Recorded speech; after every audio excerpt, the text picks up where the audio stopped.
Yang pertama itu tentang 3 muatan yang sebaris ya. Jadi misalkan ada di sini misalkan muatan positif. Kemudian misalkan ini muatannya positif juga, di sini ada muatan negatif. Misalkan ini adalah Q1, misalkan ini Q2, ini Q3. Atau bisa juga ini nanti namanya Q2, Q3. Ini masalah penamaan aja. Nggak masalah gitu ya. Misalkan di sini ada jaraknya nih, di sini antara R31 dan di sini adalah R32 misalkan gitu. Nah, ini ditanya nih misalkan gaya yang bekerja pada Q3, berarti yang di tengah-tengah di sini. Gimana caranya? Kita tentukan dulu gayanya. Di sini yang Q1 dan Q3 kan sama-sama positif, berarti tarik menarik atau tolak menolak? Tolak menolak kan, berarti tolak menolak. Berarti ini ke sini. Ini ke sini gitu ya. Berarti ini antara F berapa? Ini antara F1 dan 3. Kalau yang ini berarti antara 3 dan 1. Ya, sekarang yang ini, yang Q3 dan Q2. Berarti ini kan tarik menarik ya ke sini. Tarik menarik. Berarti ini antara F32 dan ini adalah F23. Yang ditanya yang di Q3, berarti yang ini kan. Yang ini. Berarti ini dua-duanya ke kanan, ada F31 dan F32. Kita patokannya kalau ke kanan itu F-nya positif, kalau ke kiri F-nya itu apa? Negatif. Ya, berarti di sini F di 32 adalah apa? Karena ke kanan dua-duanya berarti dijumlah. F31 ditambah F32. Dijabarin gaya Coulomb tadi apa? Kan kalau gaya Coulomb itu K Q1 Q2 per R kuadrat. Ya sudah, karena antara 3 dan 1 berarti ini Q3, ini Q1 per apa? R antara 3 dan 1 dikuadratkan, berarti yang ini.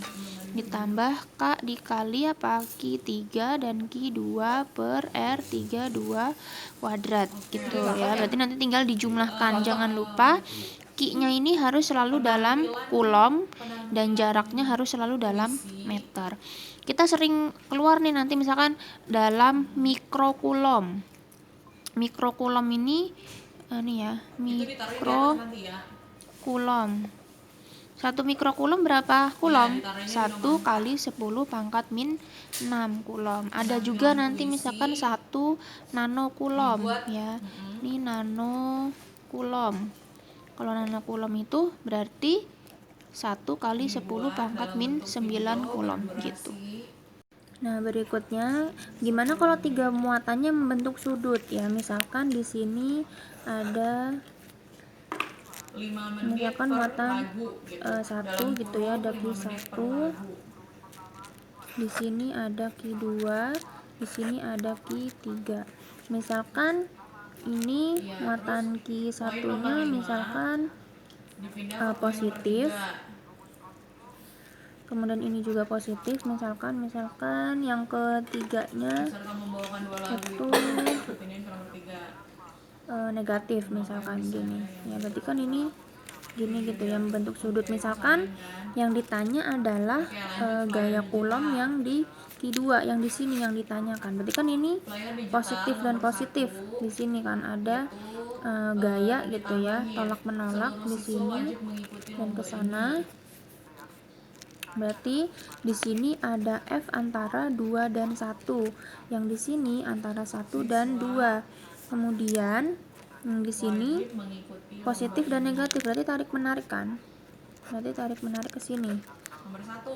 Berarti ini ada F antara 2 dan 3. Di sini antara 3 dan 2. Nah, yang ditanya yang di Q2, berarti yang di sini.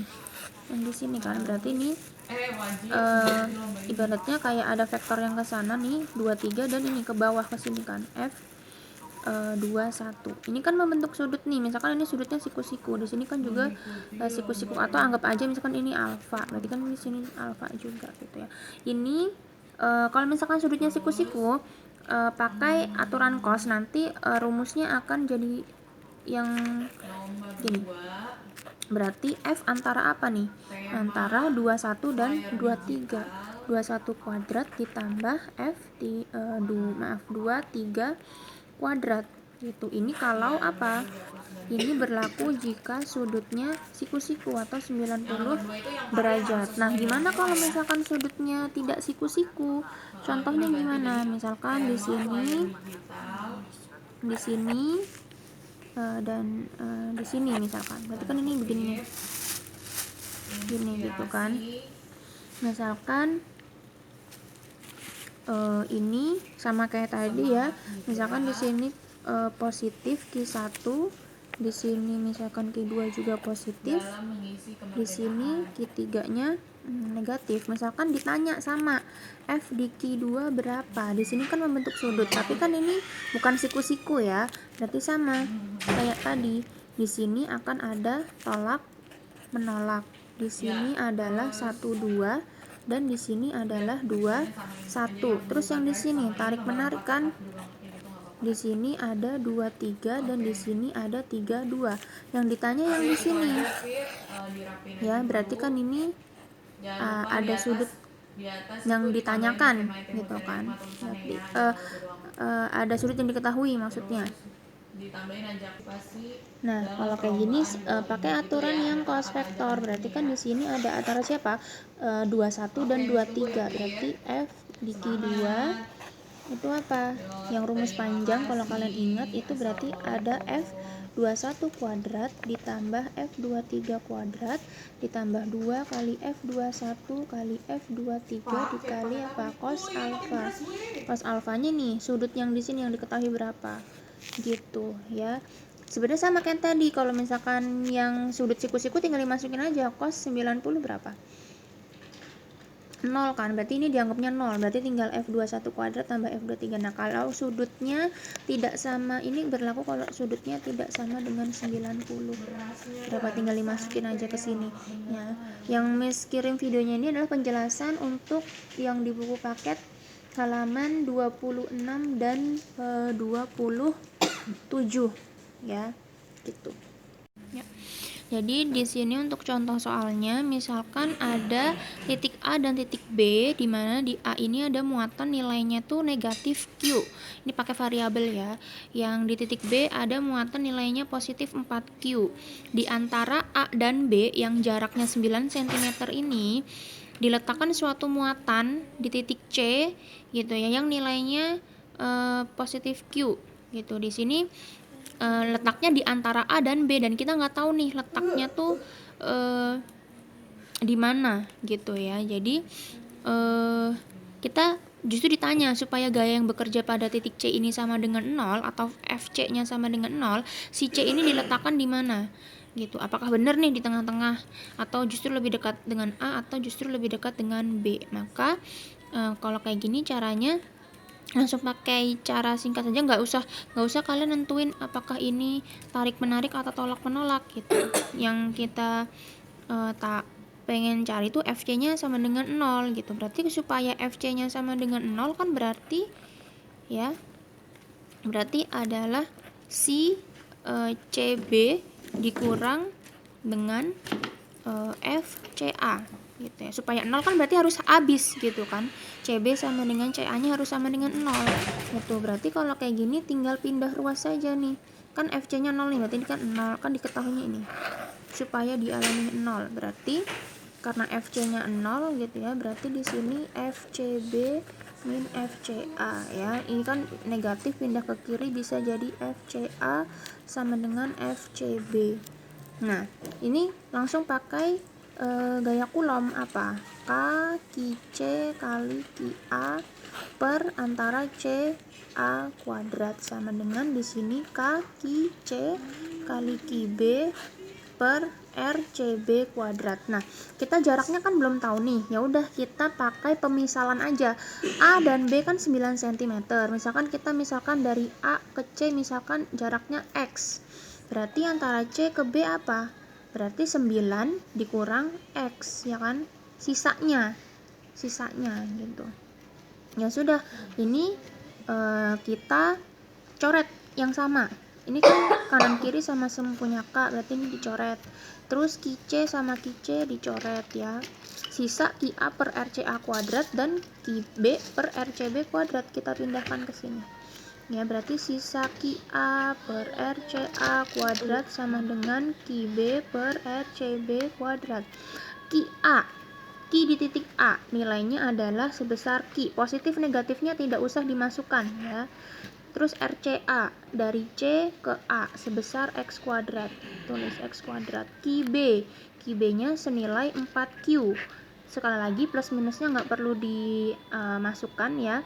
Terus di sini RCB, CB-nya berapa? 9 min X dikuadratkan. Nah, yang sama-sama punya kuadrat dipindah ruaskan, berarti ini 9 min X kuadratnya ya. Di sini naik ke atas per X kuadrat sama dengan, berarti ini 4Q, Q-nya pindah ke sini ya. Kan sama-sama punya Q nih, coret aja. Nah, ini sama-sama punya kuadrat, berarti 9 min X per X sama dengan, ya, jadi akar di sininya 4 per 1. Berarti ini 9 min X per X sama dengan, jadinya 2 per 1. Terus tinggal di apa? Dikali silang ya. Berarti dikali silang saja, berarti sisa 9 min X sama dengan 2X. 9 X-nya pindah ruas ke sana ya, ini berarti tambah X. 9 sama dengan 3X, berarti X-nya adalah 9 dibagi 3, berarti X-nya adalah 3.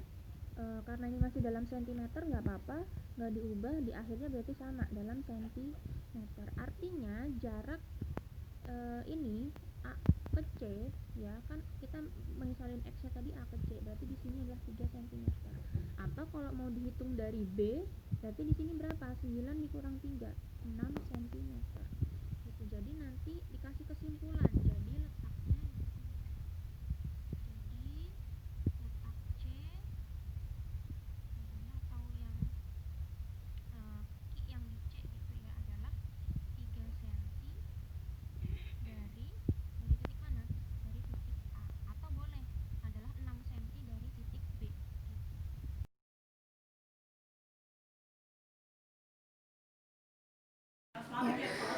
Assalamualaikum warahmatullahi wabarakatuh. Hari ini kita bahas lanjutan materi yang kemarin, yaitu tentang medan listrik ya. Jadi silakan dibuka buku paketnya bab 2 di sini halaman 27 ya. Kita bahas tentang medan listrik. Medan listrik itu adalah daerah di sekitar muatan listrik gitu ya. Jadi kalau misalkan kemarin kita punya muatan nih, misalkan muatan di titik B nih positif Q gitu ya. Dia itu di daerah di situ tuh masih terpengaruh oleh muatan listrik. Jadi di daerahnya sini itu adalah ada medan listriknya, di mana medan listriknya ini digambarkan dengan garis-garis gaya listrik yang arahnya itu ya selalu menuju muatan negatif dan menjauhi muatan positif gitu ya. Jadi selalu menuju ke muatan negatif. Nah, di halaman berikutnya di sini contoh garis-garis gaya listriknya gitu ya. Jadi misalkan ini kan muatan nih, ini muatan. Jadi ini garis-garis gaya listriknya. Di sini tuh, di sinilah medan listriknya gitu. Kita bisa lihat di sini positif ya. Kan tadi arahnya tuh dari positif menuju muatan negatif ya, jadi ke arah sana gitu kan, berarti ini menjauhi positif menuju negatif gitu ya. Ini positif berarti kan keluar nih, menjauh. Ini juga positif berarti keluar, menjauh. Kalau ini negatif, masuk, menuju, mendekati muatan negatif gitu ya. Nah, berikutnya kita masuk ke persamaannya atau ke rumusnya, yaitu kuat medan listrik atau nilainya gitu ya, dimana kuat medan listrik adalah besarnya gaya Coulomb yang dialami tiap satu satuan muatan positif pada muatan uji yang searah dengan gaya Coulomb ya. Nah, jadi kalau misalkan ada muatan uji itu selalu dianggapnya positif. Contohnya misalkan nih ada suatu muatan positif Q1, kemudian di Q2 di sini ada muatan uji, dianggapnya positif kan tadi. Kemudian jarak antara muatan yang Q1 dengan muatan ujinya ini jaraknya sebesar R. Misalkan ditanya nih kuat medan listriknya apa. Nah, kuat medan listrik itu rumusnya itu adalah yang ini. E sama dengan K dikali Q1. Q1-nya adalah Q yang ini ya, per R kuadrat. R-nya jaraknya dari muatan Q1 dengan muatan uji Q2. gitu ya. Jadi kalau kemarin itu gaya Coulomb itu K kali Q1 kali Q2 per R kuadrat, kalau yang kuat medan listrik ini Q-nya cuma 1 yang dipakai yang ini. Yang Q yang ini, bukan Q yang 2, bukan muatan ujinya gitu ya. Lihat di sini arahnya kemana medan listriknya? Ke kanan. Kenapa? Karena kan ini positif ya, jadi menjauhi positif gitu, jadi ke kanan. Kemudian kalau misalkan ternyata ada kasus antara Q1 yang muatannya negatif, terus di sini ada muatan uji Q2 ya, jaraknya R juga gitu. Nah, karena sifat medan listrik itu mendekati muatan negatif, berarti arahnya ke kiri, negatif gitu ya. Nah, itu kalau muatannya di sini 1 gitu ya. Gimana kalau di antara muatan uji itu ada 2 muatan? Nah, yang pertama kasusnya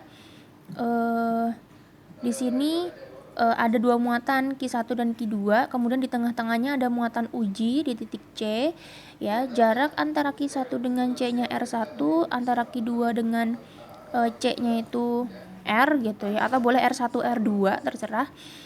Dimana Q1-nya positif, Q2-nya negatif ya. Berarti ketika mau mencari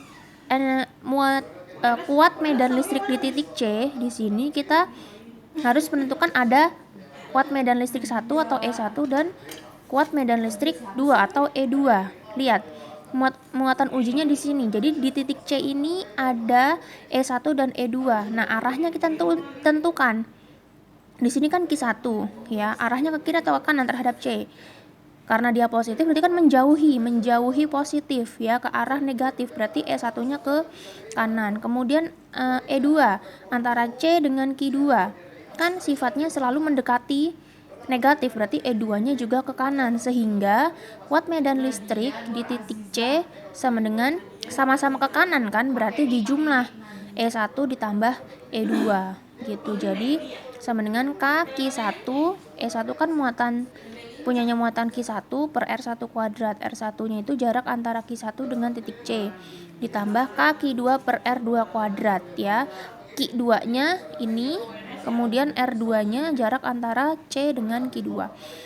Jangan lupa R-nya itu dikuadratkan dan nilai K kemarin berapa? Ya, 9 kali 10 pangkat 9 ya. Nah, kemudian kasusnya gimana kalau di antara muatan uji C ini dua-duanya positif, ternyata muatannya Q1 positif, Q2 dan positif gitu. Jadi E di titik C, kuat medan di titik C adalah E1 dikurang E2.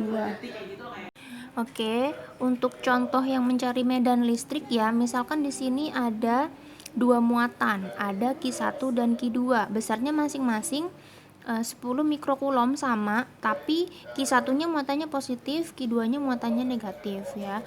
Kemudian terpisah nih, Q2 dan Q1-nya itu 20 cm ya. Yang ditanya tentukan kuat medan listrik di tengah-tengah kedua muatan tersebut. Berarti di tengah-tengah mintanya.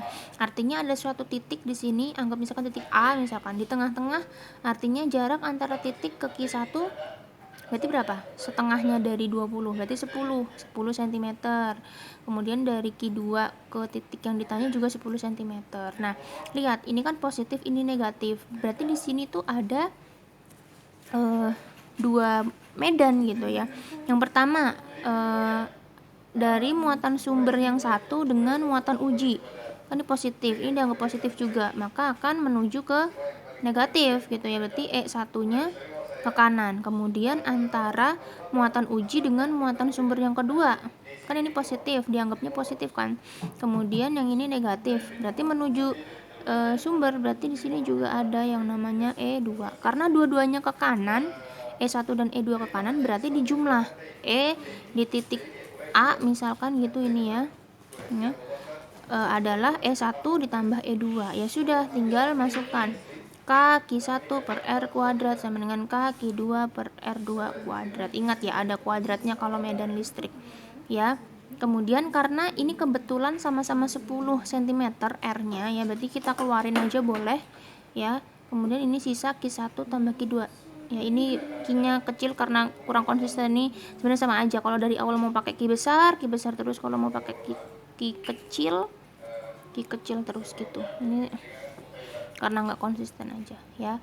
Masukin nilai K-nya 9 kali 10 pangkat 9, R2 nya ya, kan diketahui kan R-nya tadi berapa? 10 cm. Ya, dijadiin meter berapa? 10 min 2 meter. Kan berarti ini sama aja kayak 10 pangkat min 1 meter ya. 10 pangkat min 1 dikuadratkan karena R-nya kan dikuadratkan. Dikali nilai Q1-nya. Q1 10 mikrokulom. Diubah jadi kulom kan berarti 10. Berarti di sini. Misalkan Q1 10 mikrokulom dikali 10 pangkat min 6, berarti kan 10 pangkat min 5 kulom ya. 10 pangkat min 5 ditambah Q2 nya nilainya sama juga, berarti 10 pangkat min 5 juga. Ini sama-sama 10 pangkat min 5, tinggal dijumlahkan berarti depannya 1 tambah 1 berarti 2 kali 10 pangkat min 5 ya. Ini 9 kali 10 pangkat 9, ini yang bawah 10 pangkat min 1 dipangkatkan, berarti pangkatnya jadi min 2 ya. Berarti tinggal ininya aja 10 pangkatnya aja yang dijumlahkan. Ini angkanya 9 kali 2 18 ya. Ini berarti kali 10 pangkatnya nih ada 9, ada min 5, dan bawah ada min 2. Min 2 dikeatasin jadi positif 2, berarti 9 kurang 5 4 tambah 2 6. Jadi hasilnya adalah 18 kali 10 pangkat 6 Newton per kulom atau N per C gitu.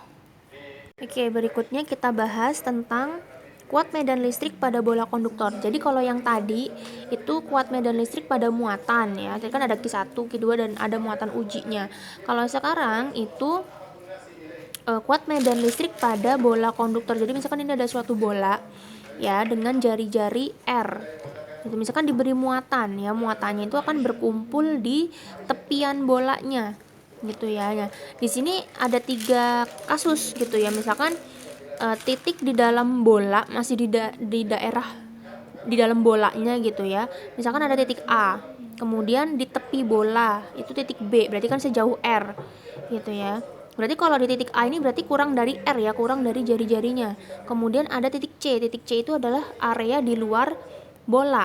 Nah, di sini bisa kita ketahui 3 pernyataan, di mana kalau misalkan nih ditanya kuat medan listrik untuk yang jaraknya kurang dari jari-jarinya, artinya masih di dalam bola, maka nilai kuat medan listriknya adalah 0. Jadi kalau ditanya suatu bola konduktor nih, medan listriknya di dalam bolanya itu berapa, nilainya 0 gitu. Jadi 0 ya, nggak ada medan listriknya.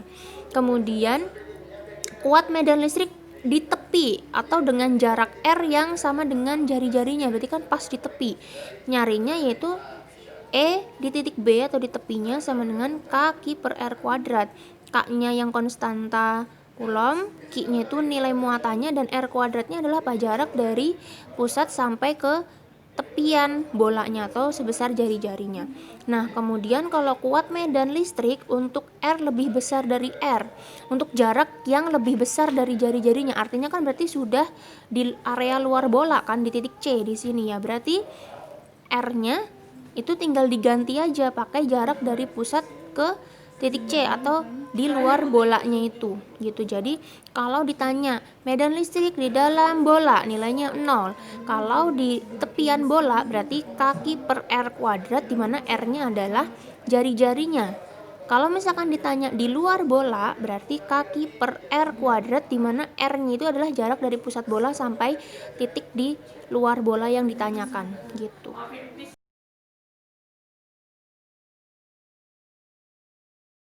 Oke, selanjutnya kita bahas tentang potensial listrik ya. Sebelum ke potensial listrik itu ada energi potensial listrik, ada di halaman 30, silakan disimak. EP atau energi potensial listrik adalah usaha untuk memindahkan muatan ya dari suatu tempat ke sekitar muatan sumber. Jadi intinya untuk mindahin muatan itu butuh energi gitu kan. Jadi EP-nya sama dengan K kali Q1 kali Q2 per R ya. Ingat R-nya itu nggak ada kuadratnya gitu, karena asal mulanya dari sini. EP itu sama dengan W sama dengan FR. F-nya itu gaya kulom dikali R. Gaya kulom kan K kali Q1 Q2 per R kuadrat dikali R lagi, maka R-nya di sini dicoret-coret, berarti R-nya sisa 1 yang di bawah. Itu untuk mencari energi potensial listrik ya. Di sini Q1-nya muatan sumber, Q2-nya muatan uji. Berikutnya kita lanjut ke potensial listrik. Potensial listrik adalah besarnya energi potensial tiap satuan muatan. Potensial listrik merupakan besaran skalar ya. Jadi persamaannya itu adalah potensial listrik lambangnya itu V sama dengan EP per Q2, atau langsung pakai ini saja. V sama dengan K kali Q1 per R. Atau K konstanta yang 9 kali 10 pangkat 9 dikali Q1 tuh muatan sumber per R. Ingat ya, kalau tadi medan listrik itu K kali Q1 per R kuadrat, kalau potensial listrik itu cukup K kali Q1 per R. R-nya nggak ada kuadratnya. Oke, di mana di sini V adalah potensial listrik, Q1-nya muatan sumber, dan R-nya adalah jarak dari letak muatan sumber ke titik yang ditanyakan. Nah, oke, untuk contoh potensial listrik itu kan tadi rumus V sama dengan K kali Q per R, di mana K-nya itu konstanta 9 kali 10 pangkat 9, Q-nya itu muatan sumber, dan R-nya itu jarak antara muatan sumber dengan titik yang ditanyakan. Gitu ya. Jadi kalau muatannya banyak gimana? Berarti tinggal dijumlah-jumlah. Tapi ingat, muatannya itu positif atau negatifnya nanti dimasukin ke sini. Ya. Itu. Misalkan ada dua sumber muatan sumber, ada Q1 dan Q2. Q1-nya negatif muatannya, nilainya 10 mikrokulom. Q2-nya positif dengan nilai 5 mikrokulom. Kemudian ada titik A di tengah-tengah. Jarak antara Q1 dan A 5 cm, antara A dengan Q2 10 cm. Ditanyakan potensial listrik di titik A itu berapa. Berarti ditulis yang diketahui seperti biasa. Q1-nya masih dalam mikrokulom, ubah jadi kulom ya. 5 cm berarti 10 pangkat min 2 meter. Q2-nya mikrokulom jadi kulom pangkat min 6, 10-nya. R2-nya 10 cm diubah jadi meter kali 10 pangkat min 2. Nah, lihat di sini.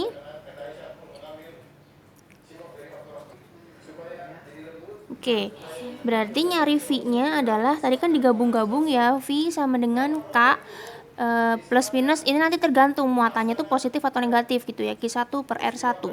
Ingat, nggak ada kuadratnya, yang ada kuadratnya itu hanya gaya Coulomb sama medan listrik ya. Terus ini plus minus lagi Q2 per R sampai plus minus sampai sebanyak berapa muatan yang diinginkan atau yang diketahui. Sini setelah kita tulis rumusnya ya, K-nya kita masukin. Nah, lihat Q1-nya tadi kan negatif. Yaudah kita masukin di sini, berarti negatif 10 kali 10 pangkat min 6 per R1-nya tadi 5 kali 10 pangkat min 2. Kemudian Q2-nya tadi kan positif nih.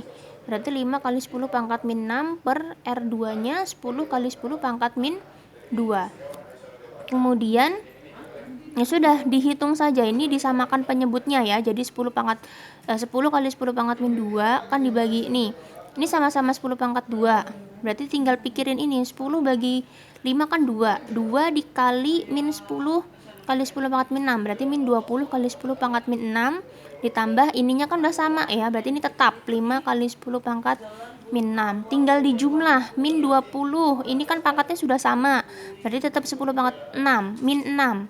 Min 20 tambah 5 berarti min 15. Ini penyebutnya tinggal dipindahkan ke sini. Ya sudah, ini tergantung teknis kalian ngitungnya seperti apa ya. Terserah, yang penting hasil akhirnya betul gitu. Jadi kalau di sini disederhanakan, sama-sama dibagi 5 berarti min 3. Ini 2, atau kalian mis langsung min 1,5 boleh gitu ya. Terserah kalian mau gimana enaknya. Ini 10 pangkat min 6 bagi 10 pangkat min 2 ya, min 2 naik ke atas kan jadi positif 2, berarti ini berubah jadi 10 pangkat min 4 ya. Setelah dihitung gitu ya, 9 dibagi 2 misalkan, 4,5 dikali 3 dapatnya 13,5. Jangan lupa minus ya, ini kan min ya, kali 10. Ini kan pangkat 9, ini pangkat min 4. 9 kurang 4 itu 5. Nah, karena potensial listrik itu V lambangnya volt gitu ya, berarti jangan lupa hasilnya misalkan ini min 13,5 kali 10 pangkat 5 volt boleh Ya atau mau di Miss mau 1 koma boleh, berarti 10-nya jadi pangkat 6 gitu ya. Jadi ini maksudnya kalau mau jadi 10 pangkat 4 berarti ini udah, ini nggak ada ya, bukan koma atau apa, jadi min 135 kali 10 pangkat 4 volt gitu caranya. Nah, setelah kita belajar tentang potensial listrik pada muatan, sekarang kita belajar tentang potensial listrik pada bola konduktor. Ada di halaman 31 ya. Misalkan sama kayak tadi, kayak yang medan listrik. Ada suatu bola dengan jari-jari R, kemudian ada titik di dalam bola, misalkan titik A, titik di tepi bola itu titik B, dan titik di luar bola itu titik C. Jadi kasusnya kalau potensial listrik yang ditanyakan yang di dalam bola di titik A misalkan itu kan kurang dari jari-jarinya, cara mencarinya adalah kaki per R ya. Q-nya muatannya, R-nya adalah jari-jari. Kalau tadi kan kalau yang medan listrik, kalau masih di dalam bola nilainya 0, tapi kalau potensial listrik kalau misalkan di titik A, jadi R-nya itu makainya R-nya si jari-jari, bukan jarak dari pusat ke titik A, bukan, tapi dianggapnya tuh sama, nilainya sama kayak yang di permukaan gitu ya. Kalau misalkan yang ditanya yang di tepi sama ya, R-nya juga pakai jari-jari. Jadi potensial listrik di dalam bola ya di titik A atau di tepi bola di titik B itu sama nilainya, pakainya kaki per R, di mana R-nya itu adalah jarak dari pusat sampai ke tepi gitu. Nah, kemudian kalau yang ditanya yang di luar bola gimana? Sama kayak medan listrik tadi, kaki per R, di mana R-nya adalah jarak dari pusat bola sampai titik yang ditanyakan yang di luar bola itu gitu. Jadi ingat, kalau medan listrik itu kaki per R kuadrat, tapi kalau potensial listrik cukup kaki per R aja.